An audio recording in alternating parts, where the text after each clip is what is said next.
Hey, wait. I'm just going to get him to stop, sit, and wait. Without taking my eye off him and without trusting him yet, I want him to respect me first, and then to trust me, and then once we get to that point, then we can start making some progress. How you doing, Mitt? There you go.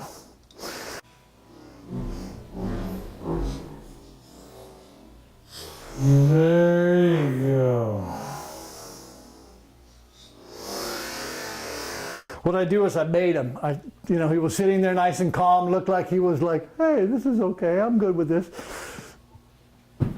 And so I create the energy that'll either trigger what he's really thinking so that it tells me a lot about him, like doing that. And so I go, oh, he's not there yet. There you go. But so it's a way to test his inner head.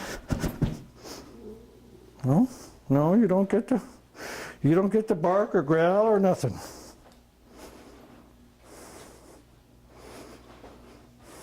Okay, right here. Come here. Stop. Come here. Right there. Good. Hey. Hold on.